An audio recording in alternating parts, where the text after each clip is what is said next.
प्यारे बच्चों, आज हम मोल कंसेप्ट का दूसरा लेक्चर लेने जा रहे हैं। पिछले लेक्चर में हमने मोल कंसेप्ट से जुड़ी कुछ संकल्पनाओं को देखा था, जिसमें मोल्स क्या है, मोल की क्वांटिटेटिव वैल्यू क्या है, एवोगाड्रो संख्या क्या है, इन चीज़ों पर डिस्कशन हुआ था। साथ ही साथ हमने मोलर मास के कंसेप्ट को भी डिस्कस किया था। मोलर मास मैंने बताया था कि और कुछ नहीं है, किसी परमाणु अणु के अणुभार या उसके परमाणु भार को अगर हम ग्राम में रिप्रेजेंट कर दें, ग्राम यूनिट में रिप्रेजेंट कर दें, तो वही मोलर मास कहलाता है। जैसे नाइट्रोजन को अगर हम लेते हैं तो आप जानते हैं कि नाइट्रोजन एटम का जो एटॉमिक मास होता है वो 14 है। जब हम नाइट्रोजन मॉलिक्यूल को लेंगे तो इसमें 2 एटम है, इसलिए 14 multiplied by 2 that will be 28 ANU हो जाएगा। अब अगर हम इसको ग्राम में रिप्रेजेंट कर देंगे तो जो मॉलिक्यूलर मास था वही मोलर मास में कन्वर्ट हो जाएगा। और मैंने बताया था कि मोलर मास और कुछ नहीं है, उस पदार्थ के 1 मोल अणुओं या परमाणुओं का जो द्रव्यमान होता है वही मोलर मास कहलाता है। ऐसे ही अगर ओजोन में ले लें तो ओजोन आप जानते हैं, ओजोन 16 मल्टीप्लाइड बाई 3 जो एटॉमिक मास है ऑक्सीजन का वो 16 है। अगर इसमें 3 एटम हैं ऑक्सीजन के, तीनों को मल्टीप्लाई करेंगे तो क्या मिल जाएगा, 48 ANU बन रहा है। इसकी जगह पे अगर हम इसे ग्राम में रिप्रेजेंट कर दें, यही ओजोन का मोलर मास बन जाएगा। इसी प्रकार आप H2SO4 का निकाल सकते हैं। आप जानते हैं H2SO4 का मॉलिक्यूलर मास 98 होता है। अगर इसको ग्राम में रिप्रेजेंट कर दिया जाए तो ये मोलर मास बन जाएगा 98 ग्राम। कार्बन डाइऑक्साइड 44 ANU इसका मॉलिक्यूलर मास। अगर इसी मॉलिक्यूलर मास को हम ग्राम में रिप्रेजेंट कर दें तो निश्चित तौर पर ये क्या होगा, मोलर मास बन जाएगा। यहां पे हम जो संकल्पनाएं पिछले लेक्चर में हमने डिस्कस की थी उसी को सूत्र के रूप में हमने आपके सामने कुछ रखा है। वहां पे हमने डिस्कस किया था कि मोलर नंबर ऑफ मोल्स कैसे निकाला जाता है। जिस पदार्थ का के मोलों की संख्या हमको निकालनी हो, उसका द्रव्यमान जो दिया गया द्रव्यमान हो उसको हम ग्राम में रिप्रेजेंट कर लें ऊपर, और उसे हम उस सब्सटेंस के मोलर मास से क्या कर दें, डिवाइड कर दें। तो जो संख्या आएगी वही क्या होगा, number of moles. Number of molecules अगर निकाल लें ना कि नंबर ऑफ मोल्स, तो हम जानते हैं कि 1 मोल में 6.022 into 10 to the power 23 atom या एंटिटीज होगी। तो यहां पे हम सेम इसी फार्मूले को लगा रहे हैं, केवल जो मोल था उसको अणुओं की संख्या में कन्वर्ट करने के लिए, नंबर में कन्वर्ट करने के लिए हमने 1 मोल की जितनी वैल्यू होती है उतनी हमने यहाँ पे इसको मल्टीप्लाई कर दिया। इस फार्मूले से आप सीधे एटम्स या मॉलिक्यूल्स की संख्या कैलकुलेट कर सकते हैं। और इसी से अगर हमें किसी पदार्थ के नंबर ऑफ मोल्स दिए गए हों, उस पदार्थ का अमाउंट दिया गया हो, तो हम उस पदार्थ का मोलर मास कैलकुलेट कर सकते हैं। वही चीज यहाँ पे लिखा गया है, molar mass of the substance is equal to mass of that substance in gram divided by number of moles। इस फार्मूले का उपयोग करके हम किसी भी सैंपल में अणुओं की संख्या, परमाणुओं की संख्या, नंबर ऑफ मोल्स के पदों में या फिर संख्यात्मक वैल्यूज की कैलकुलेट कर सकते हैं। आइए कुछ हम न्यूमेरिकल्स लेते हैं जिससे यह संकल्पना कुछ ज्यादा आसानी से क्लियर होगी। Find the number of moles present in the sample of 96 gram ozone. यहां हमें 96 ग्राम ओजोन में कितने नंबर ऑफ मोल्स होंगे, मोल्स की संख्या को कैलकुलेट करना है। मैंने बताया था कि सबसे पहले अब हमें ओजोन का मोलर मास चाहिए, फिर सैंपल का वेट दिया ही हुआ, सैंपल के वेट को अगर हम ओजोन के मोलर मास से डिवाइड कर देंगे तो हमारा रिक्वायर्ड रिजल्ट आ जाएगा। तो सबसे पहले हम देखते हैं क्या क्या हमारे पास गिवन है। गिवन है mass of ozone is equal to 96 gram. Next हमारी नीड होगी molar mass of ozone which is O3।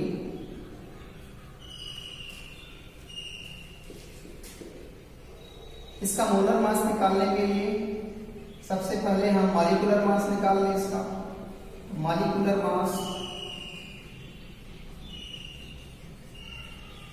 of O3 will be equal to what?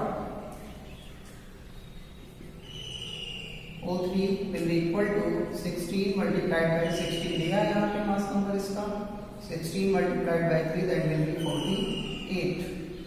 तो यहाँ से ये AMU में आया। अब अगर हम इसी को AMU को कन्वर्ट कर दें ग्राम में तो हमको मोलर मास ऑफ ओजोन पता चल जाएगा। तो 48 ग्राम will be the molar mass of ozone। अब नंबर ऑफ मोल्स हमारे पास फार्मूला था, number of moles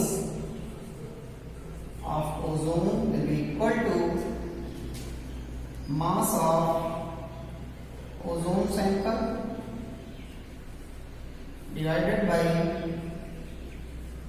molar mass of ozone। यहाँ पे आ गया 96 divided by 48 gram. Gram gram cancel, that will be 2। तो इस ढंग से हमें आप इसको आसानी से सॉल्व कर सकते हैं।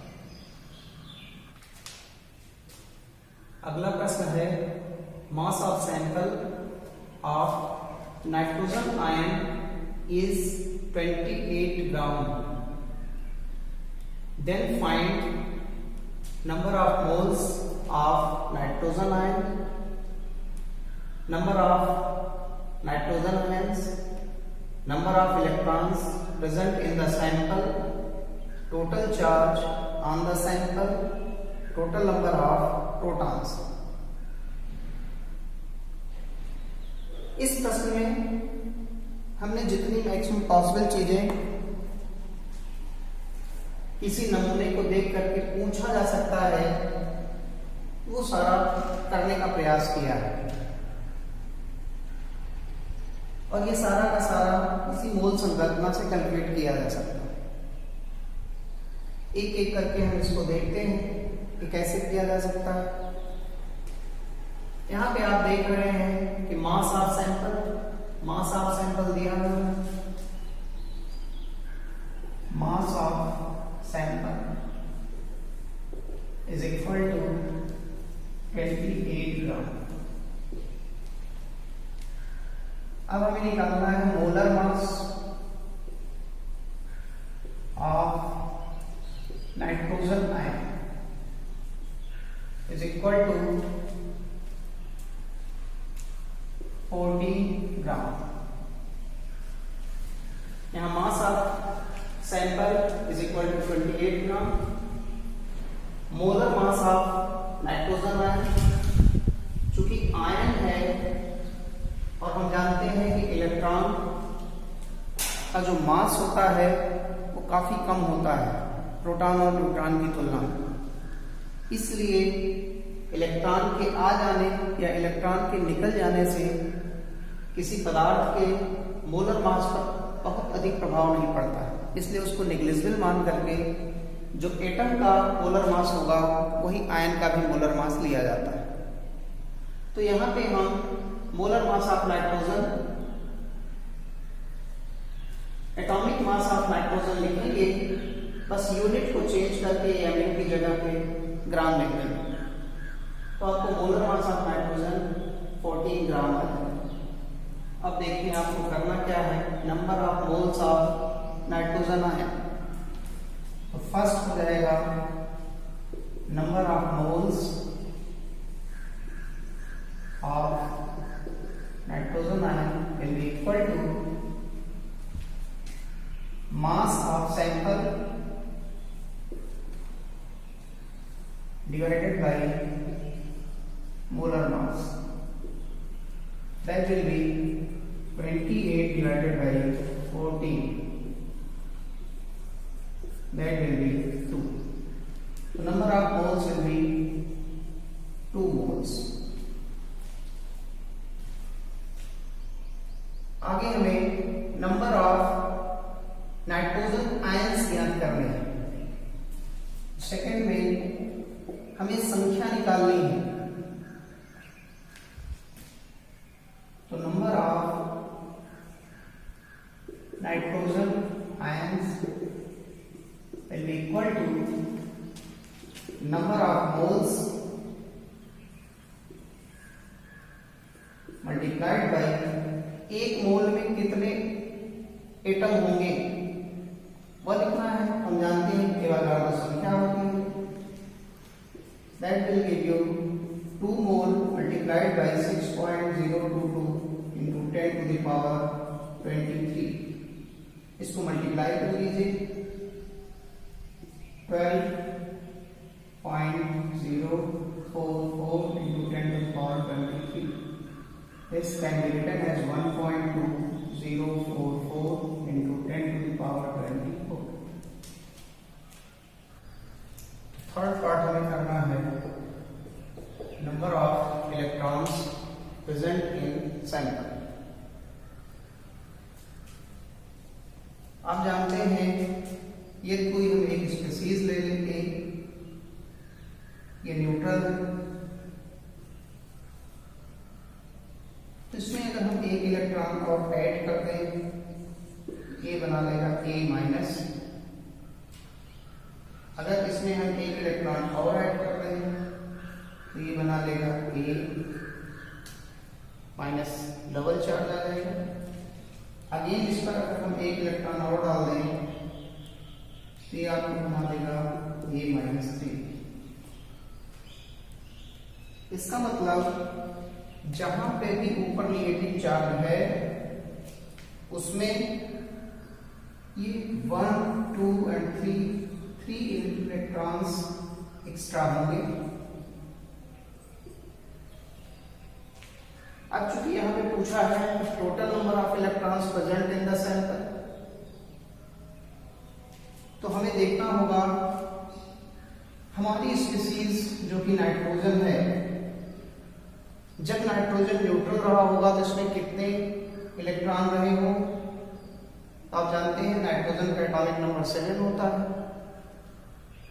तो यहाँ पे 7 इलेक्ट्रॉन इनिशियली रहे होंगे, और जब यह n-3 स्पीसीज में कन्वर्ट हुआ, आयन में कन्वर्ट हुआ, तो 3 इलेक्ट्रॉन इसके पास और आ गए होंगे।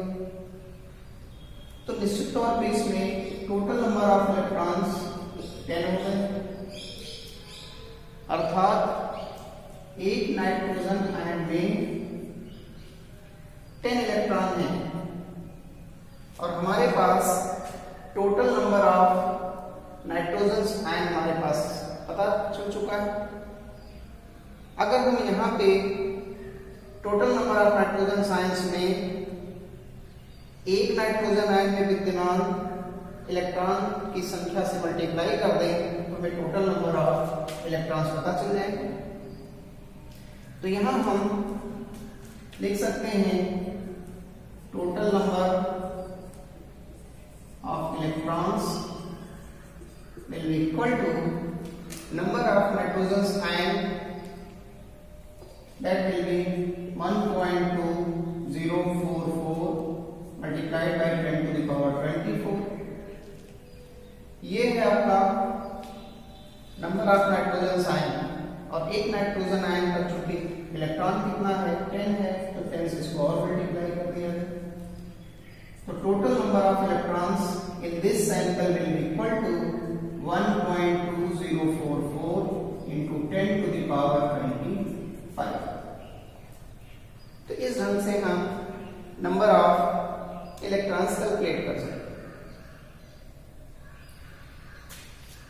यहां पे एक चीज और दिया गया है, हम 5th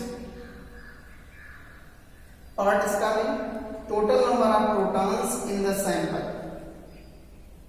सेम वे जैसे हमने यहां पे किया है ऐसे आप यहां भी कर सकते हैं कि एक नाइट्रोजन आयन में कितने प्रोटॉन होंगे इसको कैलकुलेट कर लें, और total number of nitrogen ion जितने आ जाए उसमें नंबर ऑफ प्रोटॉन्स की संख्या जो आए उसको मल्टीप्लाई कर दें। तो एक नाइट्रोजन आयन में कितने प्रोटॉन होंगे? आप जानते हैं कि किसी भी एटम का आयन का बनना उसमें इलेक्ट्रॉन के ट्रांसफर पर डिपेंड करता है, उसमें से प्रोटॉन का ट्रांसफर नहीं होता। तो जितना प्रोटॉन न्यूट्रल नाइट्रोजन में होगा उतना ही नाइट्रोजन आयन में भी विद्यमान होगा। और हमने अभी देखा इसका एटॉमिक नंबर 7 होता है, तो निश्चित तौर पे प्रोटॉन्स की संख्या इसमें कितनी आ जाएगी? 7। तो एक नाइट्रोजन आयन में जो प्रोटॉन की संख्या आई वह 7 है। तो total number of proton in the sample कितना हो जाएगा? Total number of proton in the sample will be equal to number of ions, nitrogen ions, that is equal to 1.2044 into 10 to the power 24 this। और एक nitrogen ion में protons की संख्या 7 है, तो इसी को 7 से मल्टीप्लाई करें, जो रिजल्ट आए वही आपका क्या होगा? आंसर होगा। लास्ट इसमें बचा हुआ है कि total number of charge on the sample, इस पर टोटल चार्ज कितना होगा? Total charge on the sample अगर हमको निकालना हो तो हम क्या करेंगे? इसमें दिया है charge on electron 1.602 into 10 to the power minus 19 coulomb. एक इलेक्ट्रॉन पर कितना चार्ज है वह दिया गया है, तो हमको यह पता करना पड़ेगा कि एक नाइट्रोजन पर कितने चार्ज एक्स्ट्रा आए। भाई जो 7 इलेक्ट्रॉन पहले के हैं वो तो 7 प्रोटॉन के कारण न्यूट्रल हो गए। नाइट्रोजन आयन पर जो चार्ज आएगा वो एक्स्ट्रा 3 इलेक्ट्रॉनों के आ जाने की वजह से आया है।